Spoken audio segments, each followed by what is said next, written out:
All right, wanted to do a video, just talk about some of the things I do in my workflow. These are not necessity things, but or just things that I enjoy doing.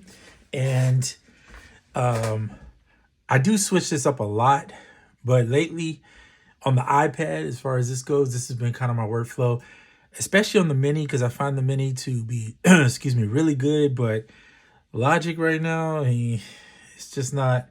And like I said in the previous videos, I was a Logic person prior to getting the Ableton.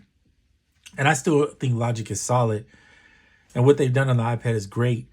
But there's still a lot of things that are quirky for me right now. And especially yesterday, I was working on it with trying to do stuff with audio layer, which I use a lot. And it was just crashing left and right. And I was getting frustrated. So I'm not going to be touching Logic for a little bit until I see some updates. And mind you, we're in the stage of where it's still in the trial version. So I would prefer if Apple puts some updates sooner, not later. That said, I'm going to show you what I do here. I don't always do this, but I'll run Koala in AUM as an IAA, inter-app audio. So you'll see it's right here.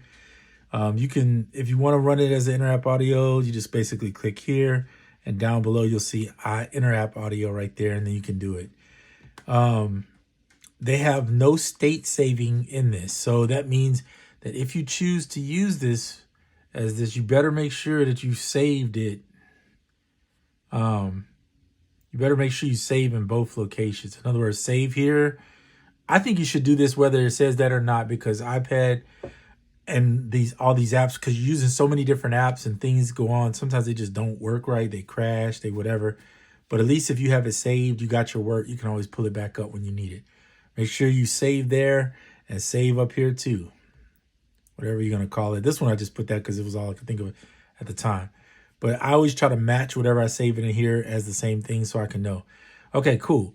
So you'll see, here's my drums.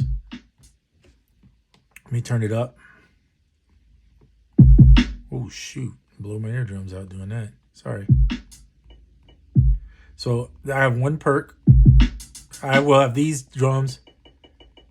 And that's my perk. Then I added this percussion by using Playbeat 3. And I usually just play, with it. Playbeat will let you do the randomization. There's a lot of free packs in Playbeat 3. So I would say if you can afford, grab that app, because I'm really shocked how many things. Plus, you can bring your own stuff in there, and make your own packs if you want. But it's a lot of stuff on their website which you can download for free. And there's all these packs. And I just use the perks, the little glitchy perks. So this is what it sounds like.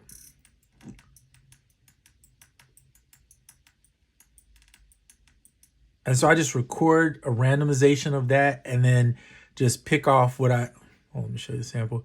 Just pick off a couple bars that I feel like I could use. I always do stretch. So that makes good textural background things and stuff for your percussive portions. All right, so the percussion by itself, let's see, can we solo out more than one pad? Yes, we can. Sounds like this.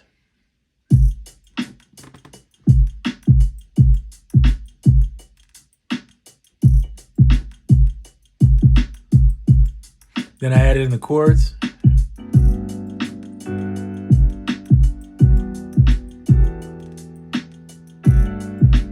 I haven't put the bass on it yet. I'll show you that in a minute.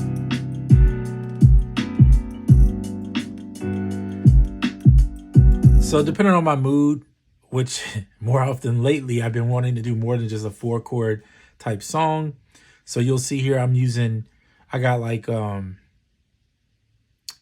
what is that, 7 chords? No, I'm sorry, 9 chords going on here. But it's like different variations of the same chord. So like here's a C major 9 flat 5, right? And then I have a C major. Right after that I do, I'm sorry, did I say C or did I say G? G, I'm sorry, I said C and I meant G. All right, G major 9 flat 5. Then I do a G major 9. So it's just like a call and response type thing with the chords, where you can use the same chord but just vary it a little bit. Same thing here, E minor 9 to E minor 11, right? Then I do a D major 11 to a C major 9. Then I go to C major 7 flat, sharp 11 to a B minor 9, and then resolve into the A major 6/9 chord. Right? Just give me some variation in chords.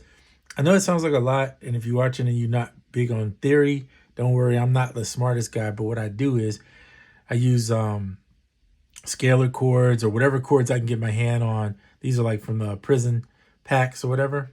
And I didn't say prison, I said prisms. Render Audio makes some great packs. Check them out online. They make stuff for scalar, so you can grab scalar packs from them. They're on sale, I think, right now, some of them at least. So you can reach out to them. That's where all these chords come from. So I know some piano and some chords. I know my 7ths, 9ths. But when you start getting past that and all these extra diminished and augmented, I don't really know them. So I know them, but I don't know them like by hand. Like I can't just jump on there and start playing it. So this is a cool way to write songs, in my opinion. And scalar packs work in tonality. So if you have tonality and you don't have scalar, that's fine. Still get the scalar packs. You can import them into here, and it works just fine in tonality, which was a great thing that the dev added. So inside tonality, if you click on the little settings button, you can adjust the trigger velocity. You can adjust the randomization of the intensity, etc., even the attack. So it gives you a little extra play when you press the pad. It'll vary it a little bit. Kind of like what the humanization does in scalar. Okay, same principle. There's a lot of chords here. And it used to be when I pick the chords I want, I would move them all out and then I would create a save state for this. I don't do that anymore just because I use these same packs so much that I come in here one day and I play the chords a certain way. I might have this chord, that chord, whatever. And then the next time I come in here, it'll be a different set of chords. I don't use the same stuff over and over. I don't use the exact same patterns over and over and over. I just pick a random start point and then just start finding chords I like to match. I like and love, I love the labeling feature in Koala. So for me, I'll pick a chord, I'll play it. And as you see here, I played it with a little compression, a little reverb through here. This one, I used a desktop version of Logic Pro. This isn't on the iPad. And I sampled my Native Instruments Nore felt piano. So I made an EXS file, which is Logic's native file. You can play them in Logic, but for some reason mine haven't been saving and Logic's been crashing. So I just don't want to mess with it right now. So I use Audio Layer to bring them in after I've sampled them. And I'm sampling like every third note I'm sampling. So like hit one note, it'll skip a note. Actually, every other note almost. And then hit that note. And I'll have it playing at each note like 6 times. So you get a thicker, more quality sounding instrument that you've made. A multi-sampler instrument. All right. So that's how these instruments got made, but it doesn't matter. You can use piano, pure piano, any instrument you have. I'm just creating chords. Play it back rhythmically over the track. Okay, you heard that? One of the things I do, they just added this feature in here. Hold down edit, and you can select all the chords and change the volume the same so that they all fit the same. I normalize them all, and then I hold down edit and then change them all to the same volume. This way, I know they're all normalized, and then when I bring that volume down, I can consistently say they're going to be, for the most part, really close to each other in the way they sound. Right? So now I have that, and I save that. Make sure you always go in here and save between when you're making stuff, so if it crashes, you don't lose it. Name each chord as you go, as you make them, so that way you have them in here. You don't forget what you played, because you may not remember this pack and what you played. If you look at that many chords, you'll be like, what in the world did I do? But instead of having to remember that, you can just remember the ones you played for that song. And AUM saves pretty good when it comes to like stuff like the chord pads. It'll save your set of chords that you use, so you don't have to go hunt that down and figure out what it is. All right, make sure you periodically do that and save over here too. To get the sound, to beef it up a little bit better for the master channel, I always use Saturn. I just drop it in, nothing, no set preset. I always use some type of EQ, in this case Pro Q3, to have it has a mixed general purpose balancing of it. Then I always use Clef Grand Natural Width. I use this on desktop too. And Barricade on desktop too. Loud Master is the same setting. Almost every track is this. That's my general mastering chain. Anything extra is me adding it usually to a channel. Or in this case, since we're using Koala, I don't really do much in Koala as far as mixing and stuff like that. Just get everything really where I want it. I like to do my drums before I come into AUM, primarily because you can do them in here. It doesn't really matter, work. But I like to do as much as I can in Koala by itself. That's kind of my workflow. So this is kind of workflow ideas to save all your chords. And then I'll go in, and there's a reason why I name these or number these, so that when I go back and play the bass notes, if I don't remember what bass notes I need to play, where I can do one or two things. I can look in here and say, okay, this is B minor or D major. Or I could just say, okay, I'm playing a G here, E, D, C, C, B, A. That's your bass notes. So then when you want to put a bass in there, I'm going to add another channel. And you see, I kind of add the channels now as I go. I don't like to do, I was trying to do templates, but I'll be honest, that's too much for my taste. So if you don't have this audio layer, another one, I think I've recommended it before. If you just want a solid bass, in my opinion, is fretless bass. Sometimes you got to doctor it a little bit if you want to get it to sound a little thicker. That's what all of the EQs are for, but I will say the RRS stuff is really nice. Where is it? Let me find it in here and I'll show it to you. Oh, wait, it's in here because it's an effect. My bad. RRS Clef Grand should be right here. Okay, yeah, so here you go. At least if you grab the RRS passive EQ collection, which is basically these two together, you don't have to buy these separate. I didn't realize that when I purchased it. Otherwise, there's no way I would have bought both of these and this. So just get this one. It's kind of messed up. They don't just kind of tell you that those two are together. Not that I don't mind helping a dev out, but I mean, it's kind of not fair to have to pay $4.99, $4.99, then pay $8.99 and realize, oh, wait, these are the same thing. So anyway, no, I'm going to leave that there. All right, so bass, there's a bass enhancer, which is kind of nice if you want to do that. So you can use that one and put it with the fretless if you want to go that route. I don't use this often. Hold up. Mute that. Sometimes, like when you... Okay, I purchased it, but it always does that. For some reason, it opens up the third party and makes me do that. So here's the enhancer. You can put the boom, big bottom. This is funny, some of the names in here. Let's see what the boom does to it. It's a little much for my... Let me see.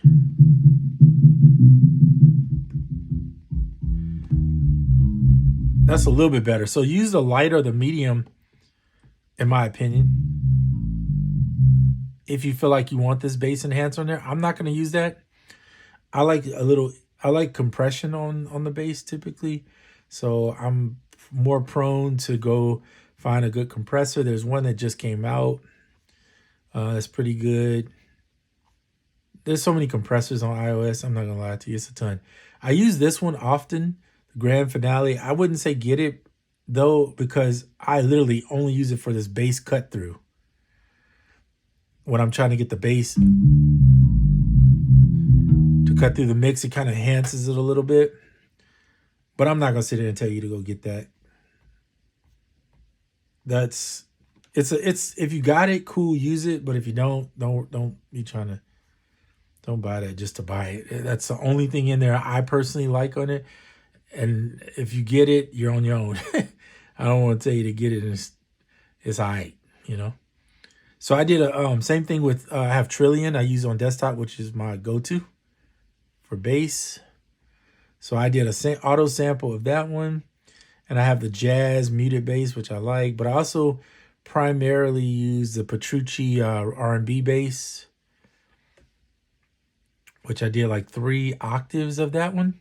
Because you don't need a lot when it comes to the bass portion of it. And then I like to use, there's another plugin. You don't have to get this, but it's a cool plugin. It's called Sequence AU Keys. It's probably one of my favorites out of all of them. And then, because this could get confusing, do that.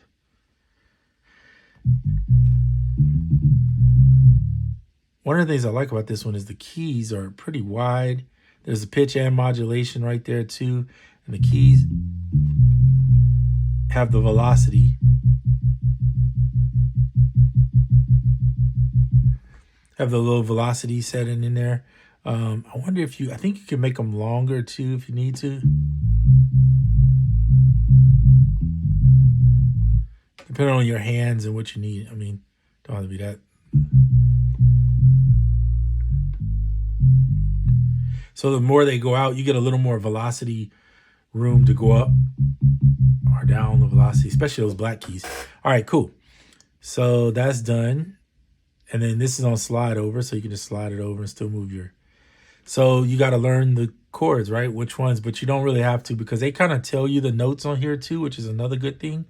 So all you have to do is memorize the order of the notes you playing. So it's G, G, E, E, right? D, C, C, B, A, then back to your G. So pretty much it's all white keys. So that's pretty simple, right? To remember.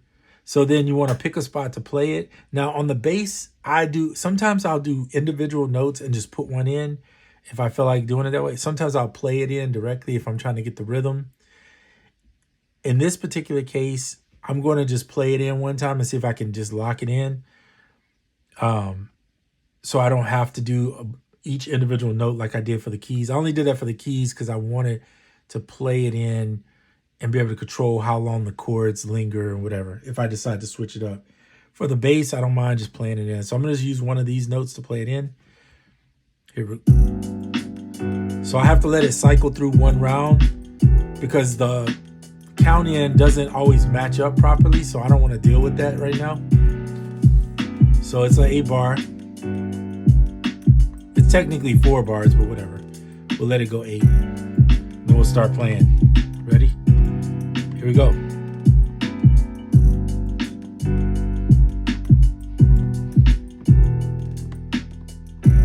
Messed up. That happens. Let's do it again. We won't wait the whole time this time.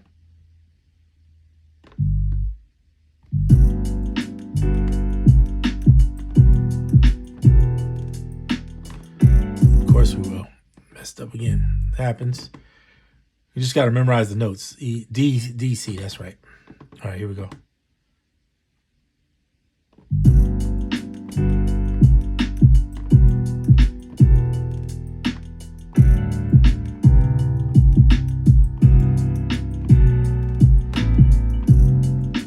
Messed up there. Let's do it again. Why not? Here we go.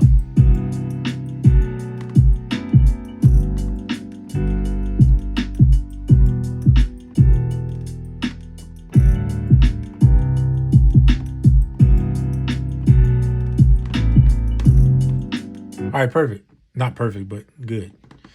All right, so then I'm going to crop at the front. And then I got to decide whether this needs to be normalized and then turned back. So I'm going to make a double copy just in case the normalization is ridiculous.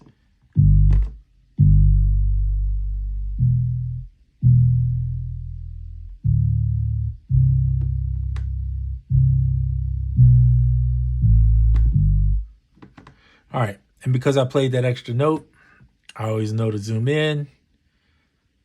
This is how I do it on the SP. This is how I do it in Koala.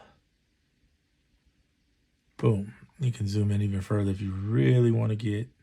But that's good enough, I think, right there. We'll crop that. That should be the baseline. I'm going to keep this as a backup copy just in case.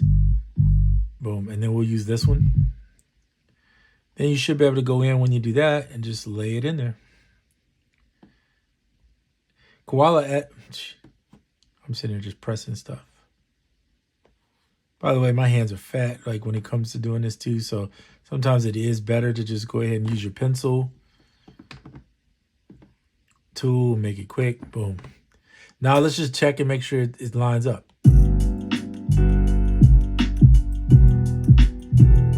It's a little off.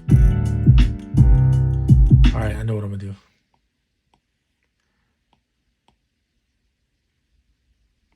Just to be safe, sometimes it's good when you do a long rip like that to just go ahead and stretch it, and then play it. No, I don't need that.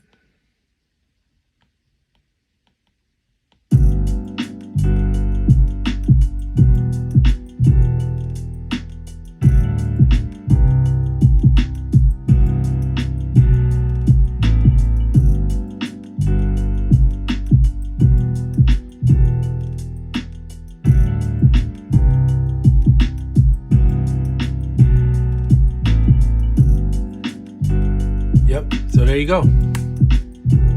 If you don't like it like that and you want to have the separate parts, you can go in and build bass parts, basically doing this right here. Pull the keyboard back up. And you start here and you just go.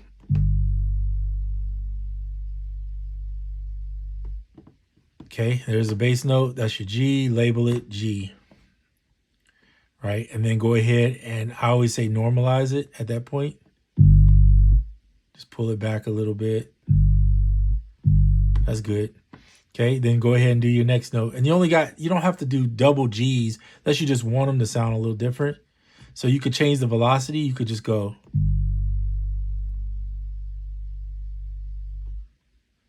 Like that. Go label. This is G. We'll call it G. We know it's 2 G's, whatever. And go normalize.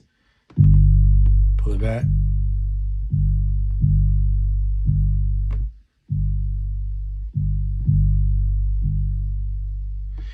I personally not going to do that. I think if you label this G, boom, you're good. Then do your next one.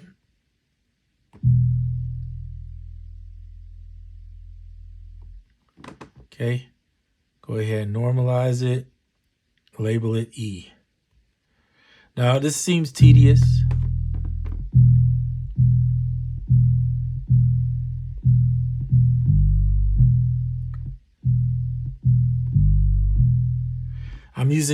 I'll show you in the end if you want to do the whole other way I did it. But, all right, so then you could do.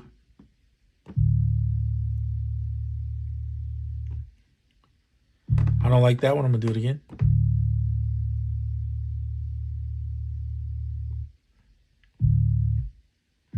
Okay, normalize it or label it if you want first. It's D. Normalize it. For some reason, once you normalize it, it removes the label. So you might find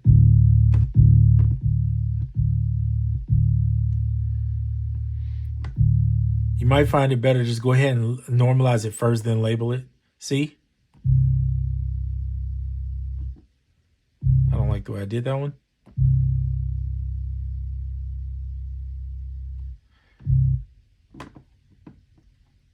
And don't label it yet. Normalize it first, because if you don't, it'll.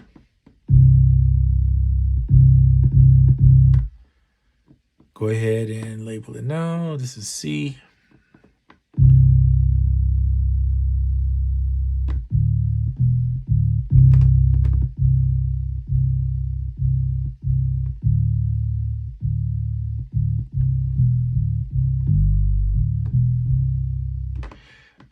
And what you can do too after you normalize is put a little release on it if it's clicking, or a little attack if it's, if you hear a click at the front. I think that.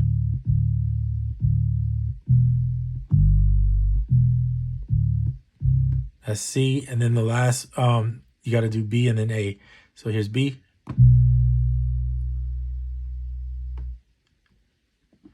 Okay, go ahead and normalize. label it B. Let's do this last one real quick.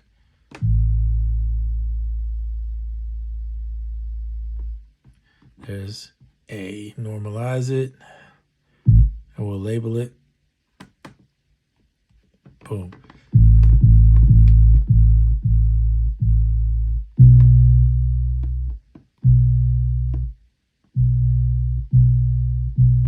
So what you can do is you can hold it, edit down, touch all of them, and get them all to be around, right around close to 6.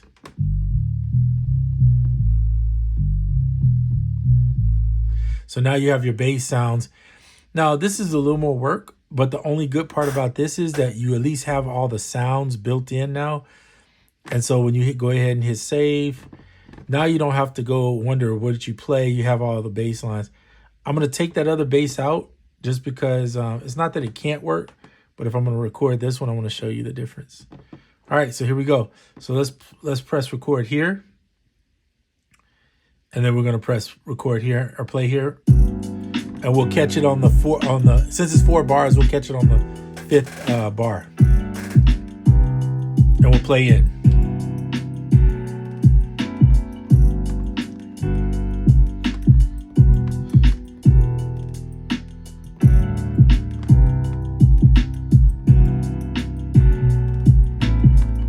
I was off on that. That's okay. I almost forgot what the chords were at that moment. So let's see where we were off. Let's play it back. It was the last bar. I know that. Yeah. There we go. And if you need a reference, right here, look up and you see your reference right here. Make sure you choke these out so that the other bass, when it comes in, like if you have an overlap somewhere, you don't have to stress about the overlap portion of it. Like this is, you don't want to stress about overlap. Okay, so go ahead. Let's do that. Let's go ahead back into here. We'll go sample. And again, the quickest way to do it is hold down edit, hit them all. And then you're going to go to choke.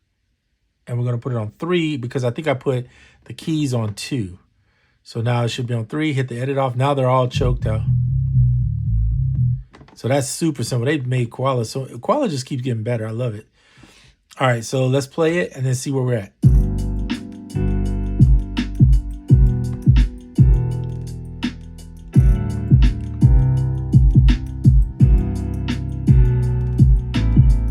Sounds good. This is why I work with audio like this. This is my vibe, right?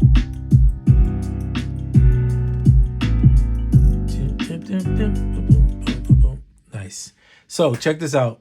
Now what you could do is, let's say, because I'm going to get rid of, let's go back to samples. I'm going to delete, hold down delete, touch the ones you want to get rid of.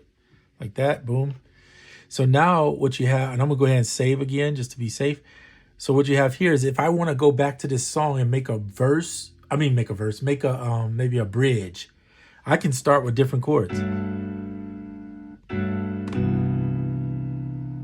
Or an intro.